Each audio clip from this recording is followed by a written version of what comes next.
Roger Cécile de Ménibus. Il est 9h23, merci d'être avec nous aujourd'hui, surtout avec Eric Orsona. Bonjour, vous êtes membre de l'Académie française et ambassadeur de l'Institut Pasteur. Et ce livre, assez étonnant, Cochon, voyage au pays du vivant, aux éditions Fayard Stock, où finalement on apprend que le cochon est au milieu, j'ai l'impression que c'est un point central de nos vies sociales, médicales, sociétales. C'est vraiment le cochon qui est proche de nous. C'est notre compagnie parce que c'est une histoire qui commence il y a 8000 ans, au moment où on commence l'élevage.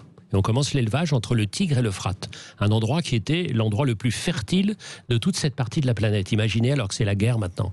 Et c'est là où on apprend l'agriculture au lieu d'être uniquement cueillette, etc., et la chasse, et on élève. Et puis donc on dit un animal un peu étrange, et on dit tiens, c'est le cochon. Donc on a le cochon, on s'aperçoit qu'il est bon à manger, donc il va s'étendre un peu partout.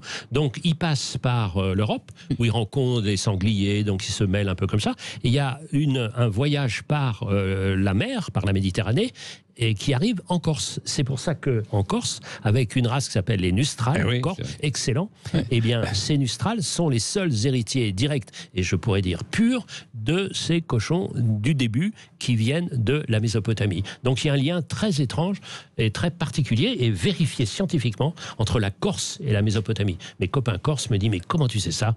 Et bien justement en bossant les petits loups. Bah oui, parce que là vous êtes allé révélé. Mais c'est vrai, vous êtes allé sur les traces des cochons, si je puis dire, un peu partout, quoi. En Bretagne, mais bien ailleurs également. Des animaux, des animaux, de manière des animaux. Oui. Pourquoi? Alors parce que aussi, vous êtes intéressé par la médecine, par la science. Vous n'êtes pas simplement un écrivain. Depuis de nombreuses années, vous vous y intéressez. Vous êtes intéressé, par exemple, à l'Institut Pasteur. Là, on parle beaucoup de vaccins, etc. L'Institut Pasteur. Non, mais imaginez, je suis élu par les hasards de la vie et puis des manigances. Je suis élu comme ça au fauteuil de Pasteur. Donc je suis là au fauteuil de Pasteur. Et à côté de moi, pendant 12 ans, tous les jeudis, il y a eu François Jacob, qui était un immense pasteurien, prix Nobel, ça. Et à chaque fois, il m'engueulait. Et il me disait comment oses-tu poser tes fesses sur le fauteuil de Pasteur? Donc travaille un peu. Parce qu'il me disait tu as deux raisons d'être ignorant, tu es un économiste et tu es un romancier. Donc tu es à la fois ignorant et menteur. Donc essaye de te rapprocher de la science. Donc j'ai fait une biographie de Pasteur, j'ai bossé comme un malade. Et puis ils ont dit c'est pas mal. Et donc comme ça j'ai cet immense honneur d'avoir été nommé ambassadeur de Pasteur et du réseau. Ce qui donne des infos incroyables. Et d'être crédible. Crédible parce que c'est vérifié. Bien sûr. Je veux dire, c'est vérifié. Et cette chance des infos incroyables. Le confinement me demande comment ça s'est passé. Le premier confinement, je me prépare au deuxième. Mais le premier confinement, comment ça s'est passé? Mais j'avais des contacts avec le monde entier. J'étais avec Phnom Penh sur les moustiques, j'étais avec ma prof. C'est vrai. Absolument. J'étais avec ma prof de chauve-souris qui se trouve à Cayenne. Je salue Madame Lavergne, qui est une grande spécialiste mondiale des chauves-souris. Donc elle m'a appris ce que c'était que l'immunologie. Mais vous voyez, avant que le SARS arrive, ce virus arrive, le pangolin qui le délivre. Je travaillais déjà sur le cochon depuis 2 ans et demi. Et j'étais en Ardennes, vous vous souvenez? On avait élevé, parce que vous, Sud Radio, mais vous vous intéressez au monde entier. Et aux Ardennes aussi, c'est ça ce qui est formidable. Parce que le parlons vrai n'a pas de frontières. Non. Oui, c'est vrai. C'est bien de le rappeler. Non, mais je continue comme ça. On vous garde. Merci beaucoup. Et donc j'allais jusque dans les Ardennes, où on a élevé une sorte de barrière pour préserver des sangliers contaminés de Belgique. Donc j'étais en plein dans cette question déjà d'épidémie. Donc j'ai pas du tout été surpris.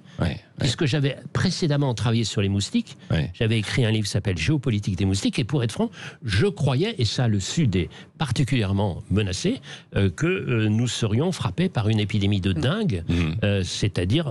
on n'est pas à l'abri encore. Mais, tout à fait. Vous savez qu'à Mayotte, il y a eu en même temps Covid et dingue. Et donc c'est... Pourquoi? Parce que ce qui me passionne, c'est les relations. Et les relations entre tous les éléments du vivant. Et nous n'avons pas le monopole du vivant. Donc, un virus, c'est rien, il n'y a pas de conscience, il est peu Proust. J'ai vu rarement des virus qui disent Proust. Mais il est vivant aussi, donc il a envie de continuer. Il a envie de se reproduire, il n'arrive pas. Donc, il entre dans une cellule, il l'infecte pour se reproduire. Donc, il a le plus infime partie de la chaîne du vivant, c'est le virus. Et nous, on est à l'autre bout. Mais on est sur le même bateau. qui est assez incroyable, parce que vous avez étudié tout ça, c'est que là, toutes ces dernières années, on réussissait à résister quand même à l'ensemble des virus. On trouvait en fait des barrières, notamment sur le cochon. Ça venait beaucoup. Vous savez, regardez ce qui s'est passé avec le sida. Le sida, il y a des traitements, mais il n'y a pas de vaccin. Pourquoi il n'y a pas de vaccin? Parce que le virus, à la différence de celui du Covid, absolument, il mute sans arrêt. Donc, mais il y a des traitements avec les trithérapies, ce qui a permis d'échapper à... Moi, ce que je voyais quand j'avais 35 ans, c'était une horreur absolue. Combien d'amis avons-nous perdus? Et donc, on est sur un même bateau. Moi, ce que je dis dans ce livre, c'est que nous sommes une planète d'associés. Et nous nous croyons sans arrêt les maîtres. Mais quand je fais du bateau, moi, en compétition, je suis toujours moi le plus faible. Donc, ou on m'écrase la gueule, et donc le bateau est mauvais, ou on essaye de me respecter, de faire monter, et puis on arrive à des résultats corrects. Donc, vous voyez, c'est cette vision. On n'est pas seul, et on n'est pas les maîtres. Et donc, on est fragile. On est fragile. Ça n'empêche pas qu'il ne faut pas continuer. Et alors, recherche. J'ai adoré l'entretien que vous avez eu avec le professeur de Montpellier. Oui, de Montpellier. Excellent, parce qu'il est clair. Et il a dit magnifique. Et il a dit cette vérité, c'est-à-dire il faut se protéger, parce que même si on est touché, si on a de moindres charges virales, on aura une forme moins grave. Et c'est pour ça qu'on résiste mieux. C'est pas blanc-noir, c'est pas comme ça. C'est ça le vivant. Le vivant, il n'y a pas de frontières. Le vivant, c'est toujours dans la nuance et c'est toujours dans le contact. Donc moi, je suis une sorte de reporter de ces contacts, vous voyez. C'est pour ça que je travaille sur l'eau, je travaille sur le papier, je travaille sur le coton, je travaille sur les moustiques. Et là, par exemple, je donne des cours de géopolitique des fleuves à l'école de guerre. Parce que imaginez le partage du Nil.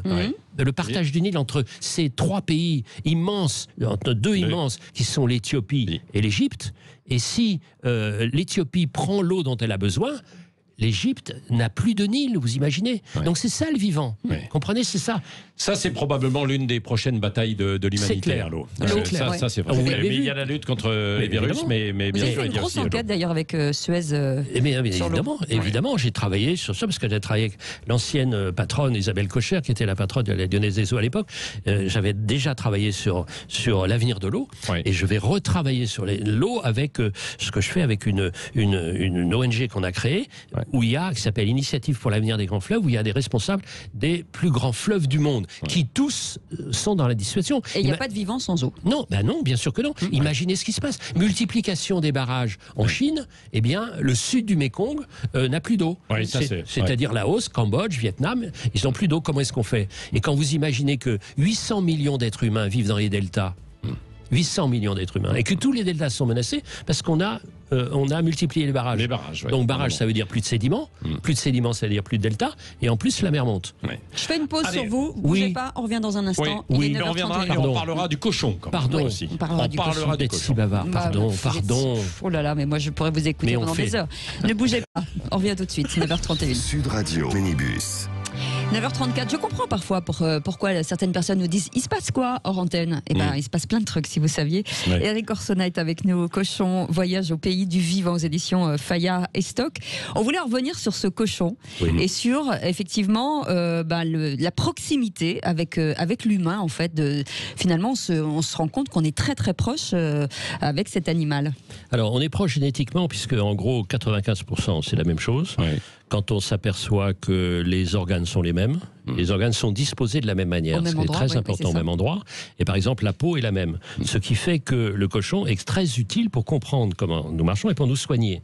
C'est-à-dire, quand on a des problèmes de valves cardiaques, on nous implante des valves. Les principales valves sont les valves de cochon. Il y a du veau, mais aussi des cochons. Quand on a le diabète, l'insuline vient du pancréas du cochon. Et pour étudier le cancer de la peau, on a irradié malheureusement les cochons avec des cellules, comme ça, des variations, enfin des irradiations, et donc pour voir un peu comment ça se passait. Et il y a eu j'ai visité un laboratoire et je m'étonnais parce que il y avait des murs extrêmement épais et puis il n'y avait pas de fenêtre. Je me suis dit, qu'est-ce qui se passe? Ah bah c'est l'endroit où nous avions une coopération médicale avec le commissariat à l'énergie atomique. Ah bon? Ah ben, dis-moi, oui, parce que nous avions un mécanisme d'irradiation pour voir ce que ça donnait de la peau et aussi comment ça détruisait la moelle. Et il y a eu un lien entre l'INRAE, qui est l'Institut national de recherche pour la recherche sur les maladies, et l'INRAE, qui est l'Institut c'est-à-dire la recherche agronomique, le CEA et l'équipe du professeur Dossé sur les greffes. C'est-à-dire comment on pouvait faire tout ça. Donc vous voyez, c'est-à-dire que on est en même temps, on est encore une fois, je le redis, sur le même bateau. On a besoin de lui, donc saluons-le. Aujourd'hui, vous savez, il y a la cause animale qui est fortement défendue. Ça, vous n'êtes pas effectivement insensible à ça. Au contraire. Moi, j'ai signé. Je me souviens des agriculteurs, au moment donné, quand j'ai signé les pétitions sur le bien-être animal, on croyait que tu étais avec nous. Oui, alors c'est vrai, parce que vous êtes avec les agriculteurs. Mais oui, justement, je suis avec vous. Donc, arrêtez de dire c'est pas possible, etc. Quand il y a des enquêtes de L214 dans les élevages, je peux considérer que ce que vous disiez tout à l'heure, ça peut être injuste parce que moi, je fais pas comme ça. Mais il y en a d'autres qui font comme ça. Donc, je leur dis, écoutez, c'est pas possible. Il y a certains traitements infligés aux animaux, c'est pas possible. On les tue, on peut les tuer de manière le plus, si je puis dire, la plus douce possible. Mais moi, je ne suis pas vegan. C'est-à-dire, je suis omnivore comme on a été créé. Et puis, si vous voulez, quand vous ne mangez que des végétaux, il faut faire très attention parce que vous avez besoin de certaines protéines. Et puis quand on voit, vous savez ce qu'on appelle la viande après la viande, la viande sans viande, eh ben on remplace par quoi? Est-ce qu'on remplace pas par beaucoup de soja? Est-ce qu'on va pas détruire d'autres choses? Est-ce que tous ces éléments-là, comprenez ce que j'essaye de voir. On ne fait que déplacer le problème en fait. Exactement. Puis c'est pas un problème, ça fait partie de la vie la vie sur Terre. Ce que j'essaye de faire, c'est être à la fois extrêmement concret.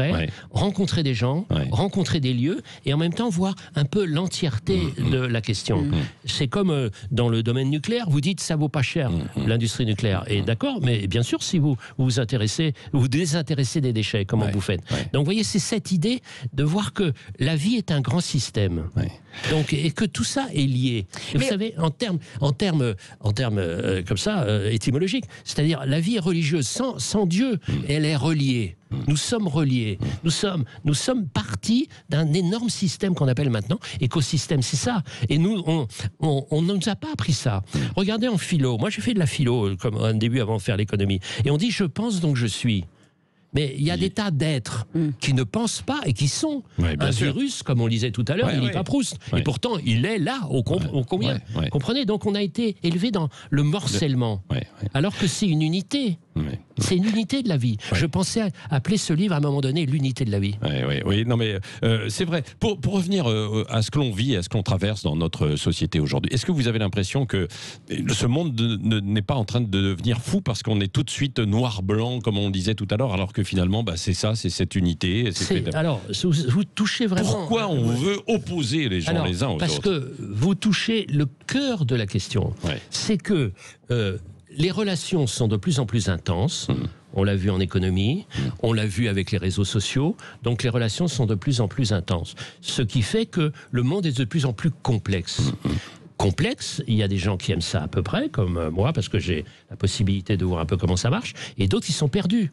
Donc ils préfèrent le simple, même si c'est faux. Donc ils s'accrochent au faux. Et ils inventent des trucs incroyables comme ce qu'on appelle les vérités alternatives.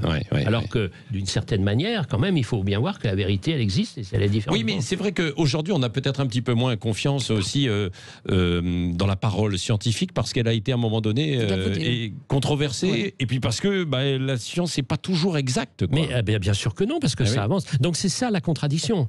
C'est-à-dire que si il n'y a pas d'accord entre les scientifiques, on dit regardez, que dit la science? Et s'il y a trop d'accord entre les scientifiques, on dit c'est la pensée unique. Le principal risque que nous avons, c'est de rompre notre pacte de confiance avec la science, avec le savoir, de pouvoir dire n'importe quoi. Quand vous voyez cette contradiction actuelle en disant on attend un vaccin le plus vite possible. Il y a 35 vaccins qui sont concurrents, qui sont déjà en phase expérimentale. Donc on veut de la rapidité, mais on dit quand il y aura un vaccin, il est arrivé trop vite. Donc vous voyez, on est sans arrêt dans la contradiction. Et donc c'est compliqué notre vie. C'est comme. Oui, mais comment se placer? Comment les Français doivent se placer? Se placer parce qu'il faut expliquer, sans arrêt expliquer. C'est pour ça que mon utilité tout à fait éventuelle est des gens de ma sorte, et vous aussi, c'est d'expliquer ce que vous avez fait avec Montpellier, là, par exemple, et d'expliquer un peu comment ça se passe. Donc expliquer tranquillement, expliquer ces mécanismes. Regardez ce qui se passe avec les cultivateurs. Le budget d'une famille de la nourriture est passé en 20 ans de 30% à 10%. Ouais. 30% à 10%. Et on demande aux agriculteurs de produire de moins en moins cher. Et en même temps de respecter de mieux en mieux. Donc il faut savoir ce qu'on veut. On ne peut pas leur demander. Et on voit les agriculteurs dans des situations mais terrifiantes. En disant qu'est-ce qu'on veut de moi? Qu'est-ce qu'on veut? Qu'est-ce qu'on veut? Et donc, vous voyez, on est sans arrêt dans cette contradiction. Et donc il faut un peu savoir ce qu'on veut.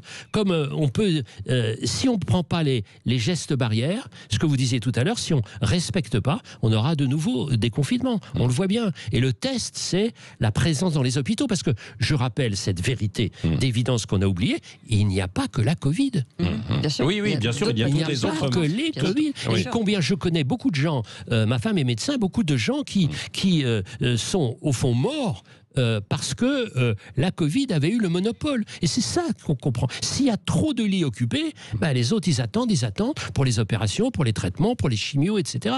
C'est ça la vie. Vous voyez, c'est un peu cette même chose. C'est cette promenade dans la vie que j'essaye de mener avec ces contradictions, ces possibilités. Et puis c'est saluer aux chercheurs. En tout cas, chercher, moi, je les vois sans arrêt. Ils travaillent, c'est magnifique ce qu'ils font.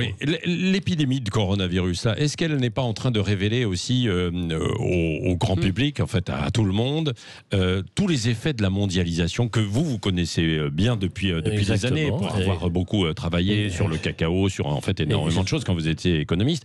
Aujourd'hui, notre rapport à cette mondialisation va changer ou pas? Alors, le rapport va changer, en tout cas pour un premier temps, et puis après, on va, j'en ai peur, revenir à nos travers d'avant. Ah oui, parce que, écoutez, je vois que on dit on veut produire plus près de chez nous. Et puis on s'aperçoit que ça vaut plus cher. Pourquoi? Parce que la concurrence, elle est complètement inégale entre les agriculteurs français qui respectent des normes et d'autres qui ne respectent pas du tout de normes. Alors heureusement qu'on ne va pas ratifier notre accord avec l'Amérique latine où on ne sait pas comment on élève les bêtes. Franchement, c'est quand même... Et après, donc comment est-ce qu'on peut faire? Vous comprenez? Est-ce que c'est pas un pays trop normé? On en parlait justement. C'est un pays peut-être trop normé, mais en même temps, les Français, il faut qu'ils choisissent un peu ce qu'ils veulent. C'est-à-dire, s'ils veulent une meilleure santé, il faut prévenir mieux. Et prévenir mieux, il faut respecter mieux la vie. Et mieux la vie, c'est-à-dire respecter mieux la nourriture, respecter mieux que ceux qui la produisent, respecter les gens dans ce qu'on appelle les gestes barrières, mais comme partout, c'est-à-dire, on a oublié un peu le respect. Maintenir les gens en bonne santé avant qu'ils tombent malades. Attendez, moi j'ai participé il y a 2 ans à une réunion où il y avait l'ordre des médecins, les pharmaciens, etc. Et toute la journée, ils parlaient, tout ça, etc.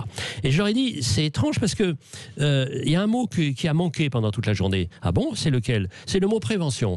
Et vous vous étonnez qu'on met de plus en plus de fric, un fric de dingue, on met de plus en plus de fric dans le soin, et notre situation de santé sanitaire a tendance à baisser. Pourquoi? Prévention. C'est-à-dire, le meilleur médecin à la chinoise, vous savez, vous payez tant que vous êtes en bonne santé. C'est l'inverse. C'est l'inverse de notre position à nous. Donc là, comme toutes les crises, c'est une opportunité dans la vie personnelle, comme la vie des sociétés. Qu'est-ce qu'on va en faire? Mais là, on peut se reconstruire quand même aujourd'hui un petit peu à travers ça. Parce qu'on a vu qu'on dépendait de la Chine, de l'Asie, parce qu'on produisait à pas cher pour beaucoup de choses. Évidemment, aujourd'hui, on peut quand même essayer de reconstruire un petit peu, non? Sans fermer toutes les frontières, non, bien sûr. Mais exactement, et c'est exactement l'enjeu maintenant. C'est-à-dire que moi, je participe de pas mal de réunions sur le monde d'après. Et alors, ce qui m'intéresse, c'est savoir où ça se passe. Et donc, je suis... très attaché à des espaces qui sont des espaces vraiment solidaires.